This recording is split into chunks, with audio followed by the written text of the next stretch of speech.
এবং জেলার নেতৃবৃন্দ আসবেন, জাতীয়তাবাদী দলের ডেবের চিকিৎসকবৃন্দ আসবেন। তাদের পরামর্শ নিয়ে এখানে ওপেনিংটা হবে।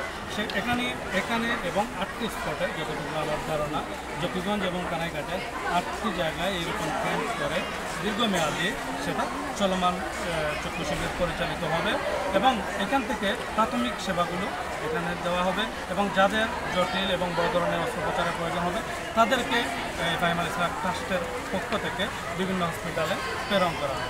আমি আপনাদেরকে আশ্বস্ত করতে চাই, আমরা যে ফাহিম আল ইসলাম সাহেবের মতো লোক যেভাবে এগিয়ে এসেছেন আমাদের এই যে জকিগঞ্জ এবং কানাইঘাটের পিছিয়ে পড়া মানুষের উন্নয়নের জন্য, উনি চিকিৎসা ক্ষেত্রে এবং শিক্ষা ক্ষেত্রে উনি চেষ্টা করে যাচ্ছেন।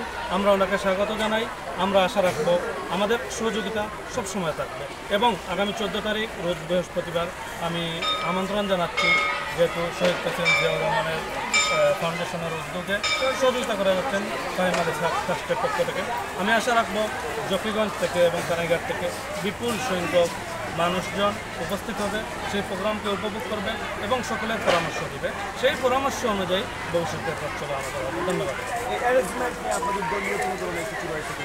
যেহেতু এটা শহীদ প্রেসিডেন্ট জিয়াউর রহমান সাহেবের ফাউন্ডেশন, এটা আমাদের দলীয়ভাবে যদি বলতে হয়, জিয়াউর রহমান ফাউন্ডেশন কেন্দ্রীয় কমিটি এটাকে তদারকি করতেছে এবং আমাদের অত্র এলাকার অত্যন্ত জনমনোনীত জনপ্রিয় নেতা সিরাজ জেলা বিএনপির যুগ্ম সম্পাদক, জকিগঞ্জ কানাইঘাটের নেতা জনাব সিদ্দিকুর রহমান বাবলু, উনি গতকালকেও এসেছিলেন এটা পরিদর্শন করতে, গত পরশুও এসেছেন, আজকেও আসবেন। উনি এবং কেন্দ্রীয় নেতৃবৃন্দের সাথে সমন্বয় করে এটা নিয়ে আমাদের কার্যক্রম চলে। এই মুহূর্তে আপনারা বারোহাল ইউনিয়ন তথা দ্বিতীয় উপজেলার ছাত্রদল, যুবদল, স্বেচ্ছাসেবক দল তথা সহযোগী অঙ্গ সংগঠনের সাথে আপনাদের এই প্রোগ্রাম নিয়ে কোনো ধরনের বসা হয়েছে বা তাদেরকে কোনো দায়িত্ব দেওয়া হয়েছে কিনা?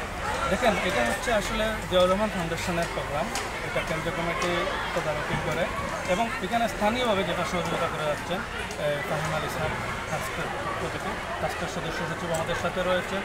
যেহেতু এটা জিয়াউর রহমান সাহেবের প্রোগ্রাম, এখানে আসলে দায়িত্ব বলতে উৎফুল্ল মানুষজন জকিগঞ্জ কানাইঘাটে উৎফুল্ল এবং ট্রাস্টের যে নেতৃবৃন্দ যারা রয়েছেন তারা এটাকে ম্যানেজ করতেছেন, আমরা সহযোগিতা করতেছি তাদেরকে। এবং এটাকে দেখেন, নির্দেশনা বলতে আমরা জাতীয়তাবাদী দলের নেতৃবৃন্দ যারা রয়েছে, আমাদের সমর্থক কর্মী যারা রয়েছে, তারা সহযোগিতা করে যাবে এই প্রোগ্রামকে সফল করার জন্য।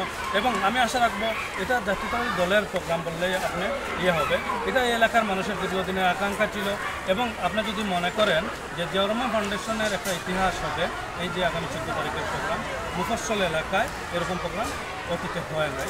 এটা আমাদের জন্য একটা ভালো একটা আমরা গর্ব করতে পারি যে আমরা ফাহিম সাহেব যে উদ্যোগ নিয়েছেন, জিয়াউর রহমান ফাউন্ডেশনের প্রোগ্রাম মুফস্সলে যে উনি যেভাবে এই যে প্রথম থ্রো করেছেন সেটা এবং ধারাবাহিকভাবে ভবিষ্যতে চলমান থাকবে। তো আপনি সর্বোপরি এটা বলতে চাচ্ছেন যে ফাহিম আল ইসলাম চৌধুরী সাহেবের কারণেই এ ধরনের একটা বিগ বাজেটের বিগ প্রোগ্রাম জিয়াউর রহমান ফাউন্ডেশনের মুফস্সল এই এলাকায়, যেমন এই যে পিছিয়ে থাকা যে মুসলিম পার্ক কানাইঘাটের মানুষেরা পাচ্ছে, সেটার জন্য কৃতিত্ব দিচ্ছেন আপনি ফাহিম আল ইসলাম চৌধুরী সাহেবকে।